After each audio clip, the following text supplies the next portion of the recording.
Hey guys, welcome back to the channel. We're back with more MR2 content, and as you can see we have a white MR2, and this is not the white MR2 if you're used to watching the channel that you typically see. It's not my 93 turbo, it is not the TRD, retro TRD NA that's going to V6. This one is another Gen 5. So here it is, it's white. For whatever reason, there's just an attraction for white.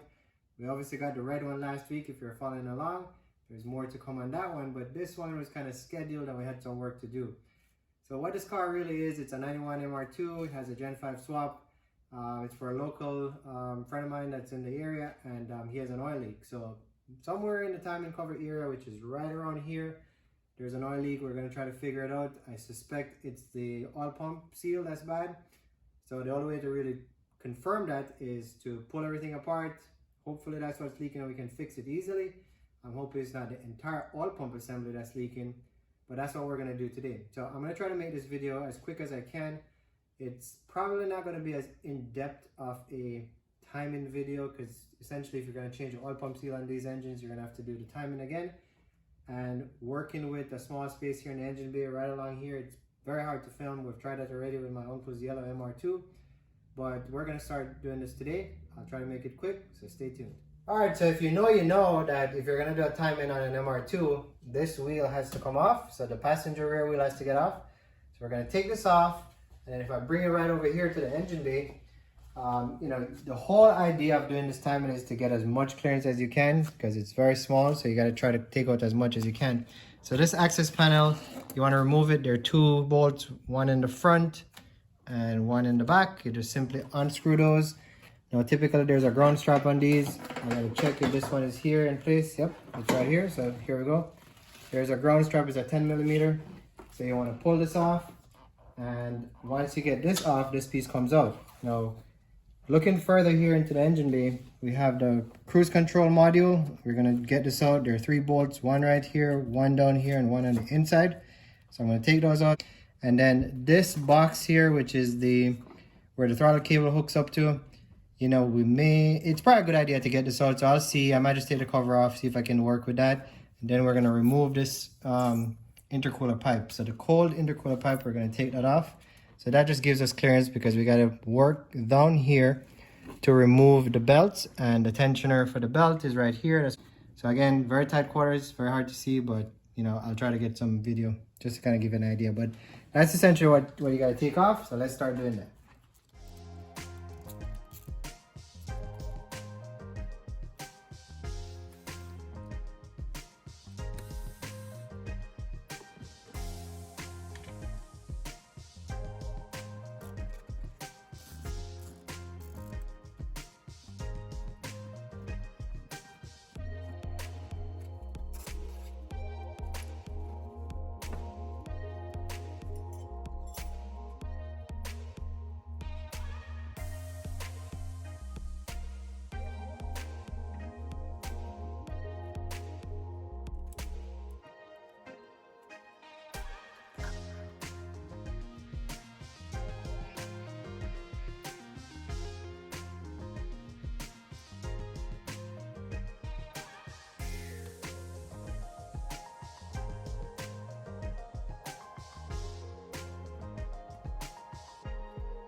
Alright guys, so now I'm trying to get the AC idler bracket off, and there's a bolt right at the bottom. When I take it out, I'll show it to you.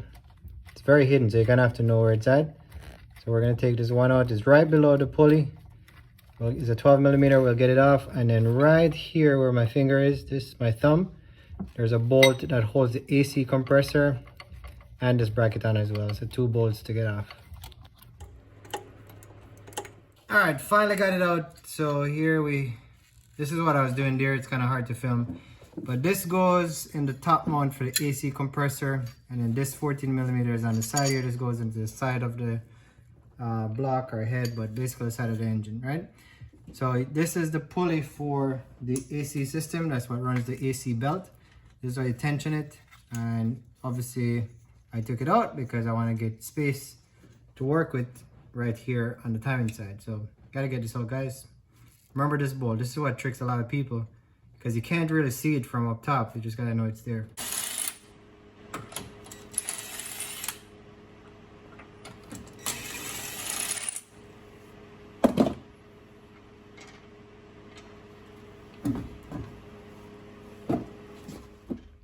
All right, next I got the rear wheel off on the passenger side. So now we have this plastic guard. So this is covering the crank pulley. The crank pulley is right behind here. So I'm gonna go ahead and remove this plastic, and then we're gonna get access to the crank pulley, and then we keep moving. As you can see, there's oil already. So this thing is leaking pretty bad. Once I get the cover off, I'll show you guys what we're working with. But the plan here is to stop whatever leak is going on. But let me get the cover off so you guys can see exactly what we're working with.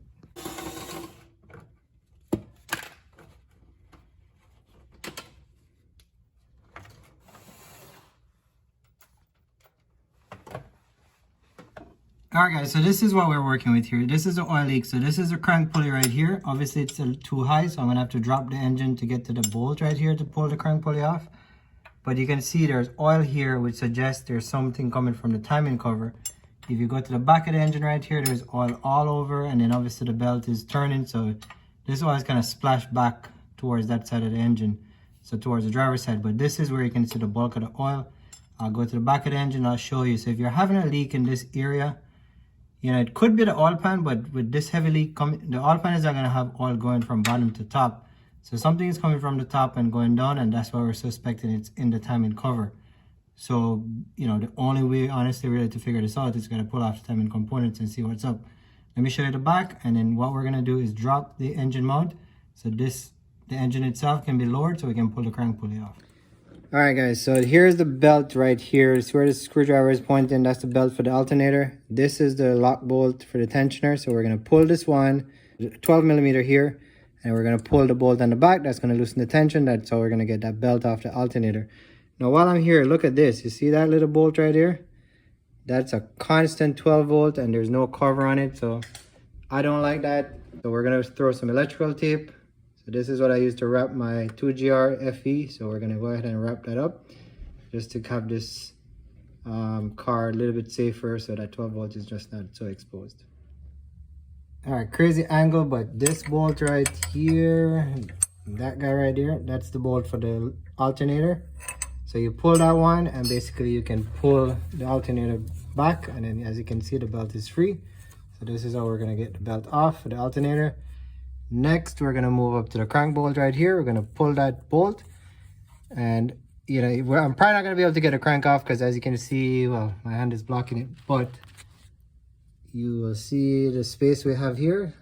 So the engine literally needs to be dropped, and the way to do that is there are two bolts up in here. Let me see if I can find them. I see those, and they're not bolts, they're nuts. See those two nuts right there? You pull those, but you're gonna have to support the engine. So just put a piece of wood on the oil pan right here and support the engine, pull those bolts, and then you'll be able to lower the engine. That's when you know you're making some progress.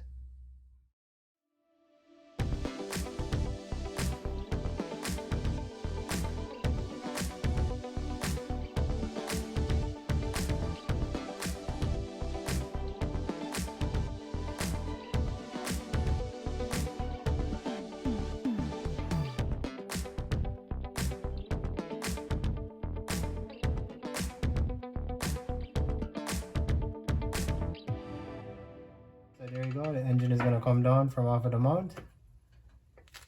And now, as you can see, we have room to be able to pull this crank pulley off. So I'm going to pull the bolt here, and I don't know how stuck this is going to be on it. We might need to use a puller, so use these bolts, these two 10 threaded areas here to pull the crank pulley off. But sometimes it's loose, and this is a fairly recent swap, so it might just slide off without needing that. But we have to pull, and we have to see what it gives us.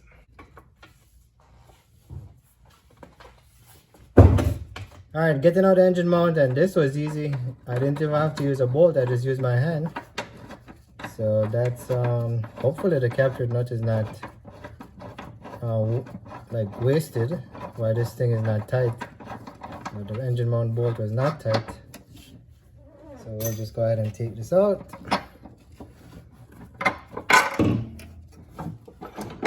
This is gonna give us a lot of room to work with. There's our engine mount. This thing looks kind of worn, so we're gonna replace this as well. There you go. So these were the two nuts on the bottom that I pulled, dropped the engine, and then we have this through bolt, and the engine mount is out.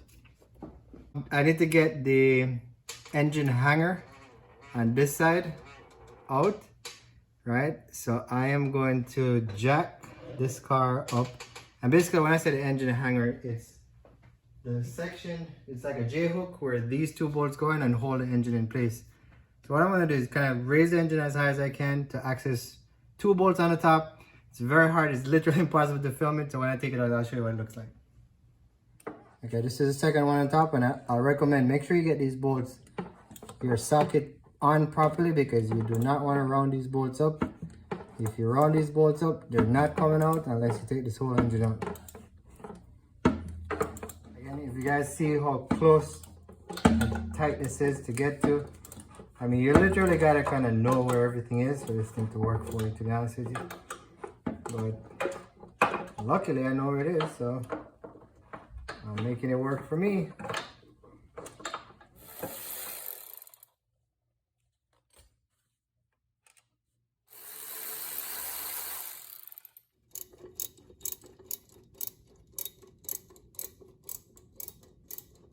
Yeah, this J-hook that I'm trying to take out is probably the hardest part of this assembly. I wouldn't say it's the hardest part of the task, but the bolts are just super tight and you can't really get a power tool in there, so you just got to take your time and do what I'm doing.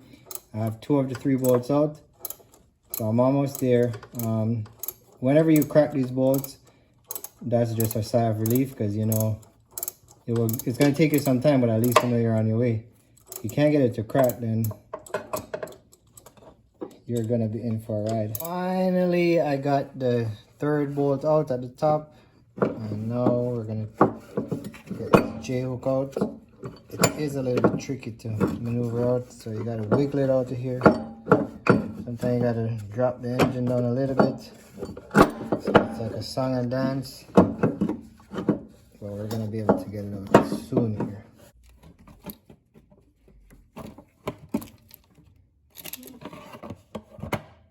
Took this cover, the upper cover off, which may give me a little bit more room to work with here.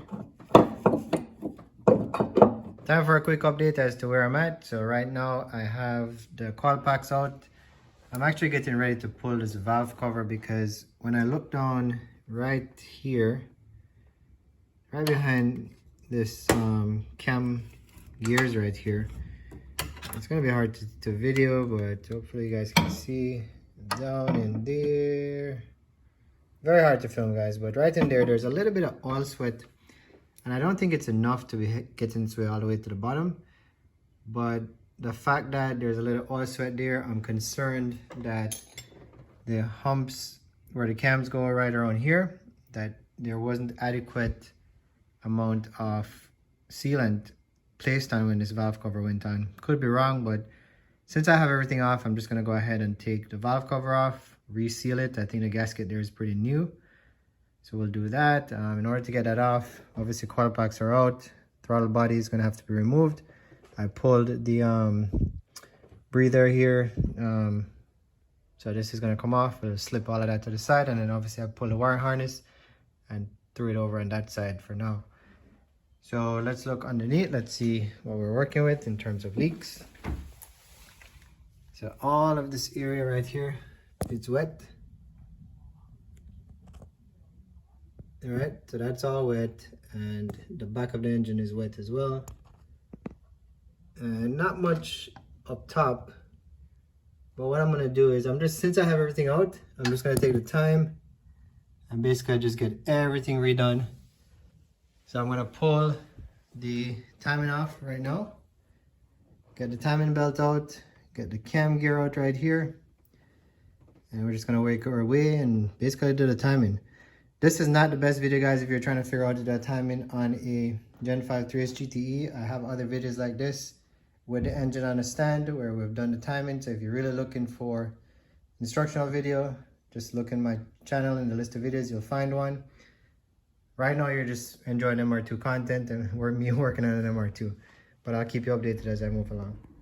So we're at the part of the project where there's no turning back. I pulled the timing belt out, so the timing belt is out. If you look right over there real quickly, again, very hard to film because of the amount of space we're working with. So timing belt is off.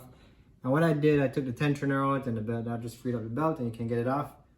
I am now going to take the valve cover up because I'm going to reseal the valve cover, and then we're going to go back, change out the cam seals, change the oil pump seals, possibly the crank seal, and then put this thing back together. But to get the valve cover off, I got to take the throttle body off. So it's 4 bolts, 4 12mm bolts. So we're going to just get it off here, and then, yeah, it's not too hard because you can actually slip this out the way. So let's get this out. So this is a longer bolt, 2 longer bolts on the bottom, 2 shorter ones here. I actually took them out already. And then I'm going to just slip this off to the side. It's a little bit clumsy with the heater lines right here, but you can actually get this done. So I just slip it over, and we're just going to rest it over here. Got to take this piece off, as I mentioned. So slip this off, and now all we got to do is pull the hex bolts that we have for the valve cover. So 3 in the middle, 3 in the front, and 4 in the back. Lift that thing up, and then we can reseal it and keep moving forward.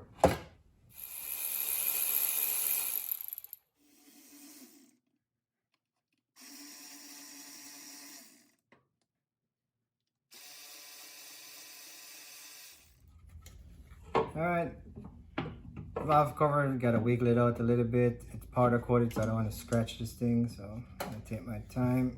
I always take my time anyways, as you guys know, but since it's powder coated, we're gonna take some extra time. And for the owner, if you thought your engine bay wasn't pretty good, look at that. Very, very clean inside, so it's all good news. So here's what I was talking about, guys. You see this? There's actually no silicone. So that explains why it's leaking over into the timing cover. So that's it. Who knows? Maybe that's all the leak there is. I really don't know, but we're gonna go through anyways and make sure everything is buttoned up. So right, these corner spots, you should have some silicone, and I don't see any here. So that could be the reason why, as I mentioned, this thing was leaking. Cause this is a new gasket. So yeah, you know.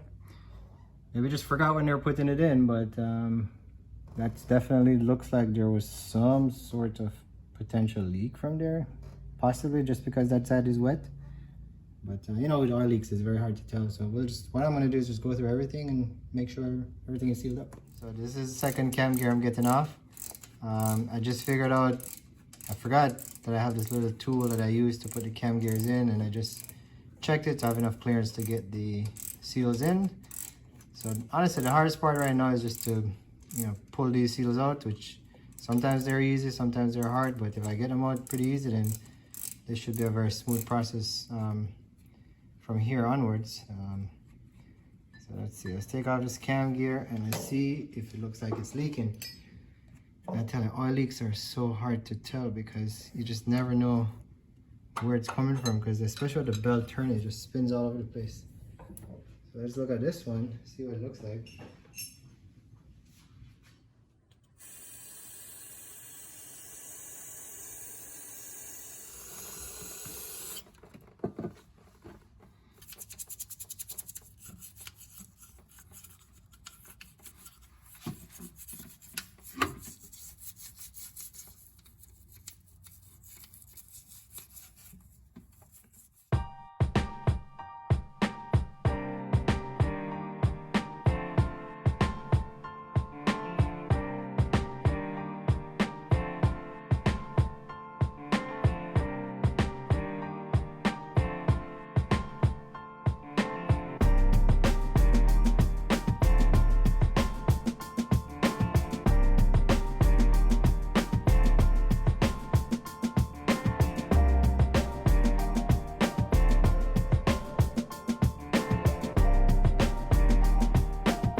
So here you go, this seal is replaced. So we had a leak back here, so the seal is replaced. Just kind of documenting that as well, so you feel comfortable with the process. So now we're gonna go finish up the top. I'm gonna put the valve cover back on, put the cam gears on. We're gonna go down, finish up the oil pump and get the timing set, and I think we should be out of oil leaks after this. I'm moving on to the bottom of the engine now. So I took the bolts out of the oil pump right here, and I kind of made my little template because as you can see from the back, some of the bolts are longer, some are shorter. So just a word of precaution when you're doing it to mark your bolts so we can put them back in the same orientation. All right, so just pry this up, should come right off.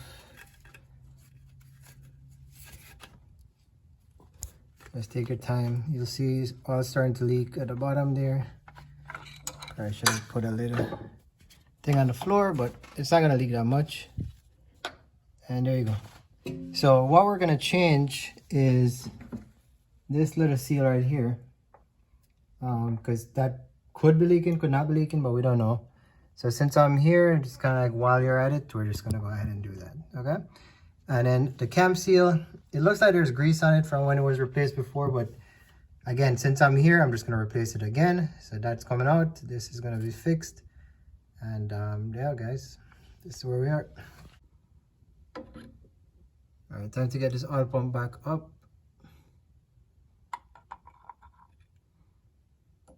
Trick is to make sure that O-ring is not compromised.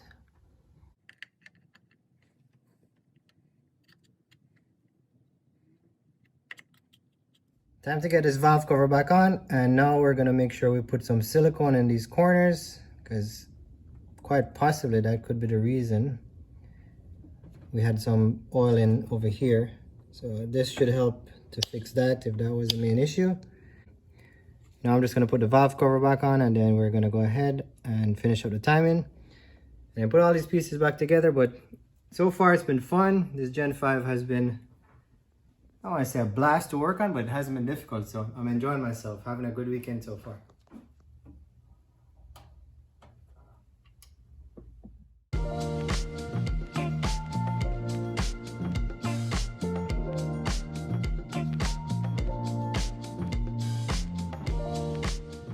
Our valve cover is back on, and now I'm going to torque all these bolts down to 6 foot-pounds.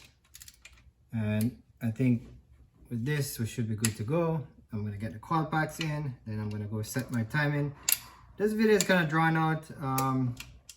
You know, it's just always hard to film when you're doing it in the back of the engine bay, you know, very tight quarters. And, you know, hopefully you guys find it useful or at least entertaining. But I'm having fun, you guys can probably see. So it's a great weekend helping somebody out and working on the Gen 5. So pretty cool. So I'm gonna get the coil packs in. I'm gonna set the belt. Again, I probably won't show you guys that. If you want to see how to do the timing on a Gen 5 3S GTE, I'll put a link in the description. You can go, you'll see the full detail. And you kind of saw the parts we need to take out to access all of this, but it's very doable, guys. You know, you just gotta free up some space on this side, and you saw me do it, it can happen. So that's probably gonna be it for this video. I do want to show you guys this car. It's another white MR2. So I'll probably close this off and show you some details of the car. It's a pretty cool car. And I gotta remember to show you guys the cup holder this gentleman did in the back. MR2s always have, well, it's a challenge because there's no cup holder. So a lot of guys have different ideas and ways of getting a cup holder in. The one in this car is pretty interesting. So let me show you that, and I'll show you the car a little bit. And then I probably won't see you guys until next week. But with that said, thanks for watching. Catch you guys on the next one.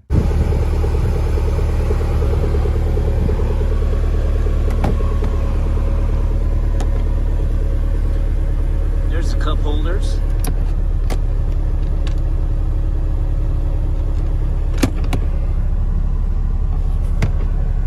Mouse pad.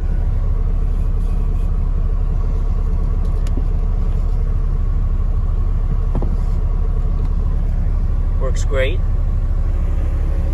The only issue is you can see the left side is higher than the right. That just sucks. But that's when you're rushing to get cup holders in your 91 MR2.